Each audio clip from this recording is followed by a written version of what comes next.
श्री स्वामी समर्थ मंडळी, मी मनीषा डोके आपल्या नवीन व्हिडिओमध्ये सर्वांचं स्वागत करते। तर आज मी इथं अर्धा किलो साबुदाणा घेतला आहे। हा 2 पाण्याने मी इथं स्वच्छ धुवून घेत आहे।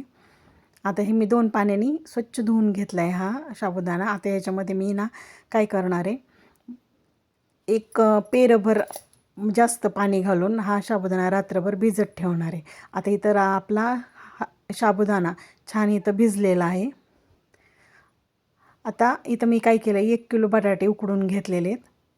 अर्धा किलो साबुदाण्यासाठी मी 1 किलो बटाटे घेतलेले आहेत उकडून, आणि एकदम छान मऊ असे उकडून घेतलेले आहेत।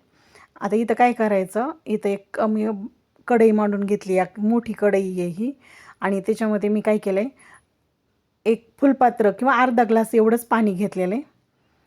आणि हे पाणी थोडंसं गरम झालं की त्याच्यामध्ये मी हा साबुदाणा काय करणार आहे, छान असा वाफवून किंवा शिजवून घेणार आहे। जास्तही पाणी घ्यायचं नाही, नाहीतर खूप पातळ होईल ते मिश्रण।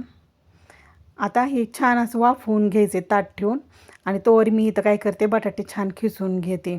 तर आपण आज करणार आहोत साबुदाणा बटाट्याच्या चकल्या, उन्हाळी वाळवण्याचा एक प्रकार। तर अशा पद्धतीने सर्व बटाटे काय करायचे, खिसून घ्यायचे, की म्हणजे त्याच्यामध्ये काय होतं, अजिबात गुठळ्या राहत नाहीत आणि त्या सोऱ्यामधूनही चकल्या छान अशा पडतात। इथं सर्व बटाटे आपले उकडून झालेले खिसून झालेले आहेत, आणि इथं आपला साबुदाणाही छान असं वाफवलं गेलेलं पाहू शकता तुम्ही। त्याचा रंग कसा बदलला आहे, पहिला कसा पांढरा वाटत होता, तो चांगला ट्रान्सपरंट झाल्यासारखं झालं आहे। आता काय करायचं, हा साबुदाणा काढून घ्यायचा आहे। त्या बटाटे घिजलेल्या ताटामध्येच मी साबुदाणा पण काढून घेतला आहे। पाहताच तुम्हालाही फरक जाणवेल, साबुदाण्यामध्ये किती फरक पडला आहे तो, आणि एकदम चिकटपणा असं झाला आहे। त्यामध्ये काय केलं मी, आता लाल तिखट घालून घेतलं, नंतर मीठ घातलं। मीठ चवीनुसार घालायचे, आणि तिखटही जास्त घालायचं नाही, नाहीतर काय होतं, चकल्या तळल्याच्या नंतर घशामध्ये ठसकतात। आणि नंतर आता त्यामध्ये मीठ आणि तिखट घालून घ्यायचं, आणि छान हे पीठ असं मळून घेतलं आहे मी।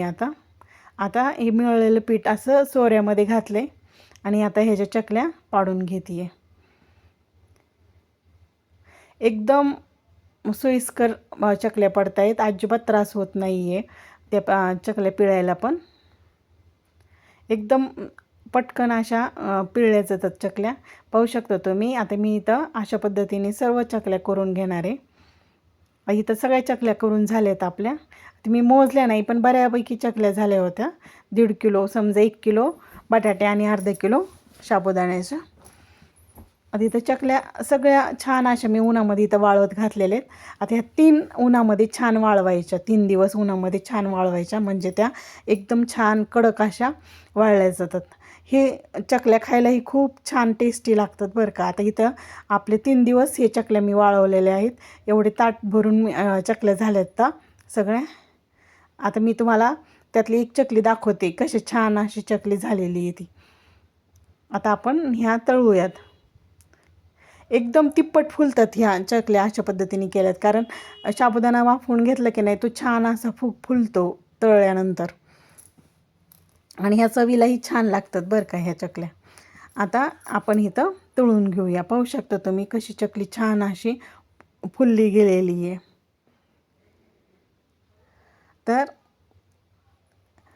अशा पद्धतीच्या या उन्हाळ्यामध्ये तुम्ही पण चकल्या करून पहा, आणि आपल्या चॅनलला नक्की सबस्क्राईब करा। व्हिडिओ आवडला असला तर हा बऱ्याच जणांपर्यंत शेअर करा, आणि कमेंट करायला विसरू नका। पुन्हा भेटू नवीन व्हिडिओमध्ये, तोपर्यंत जय श्री स्वामी समर्थ।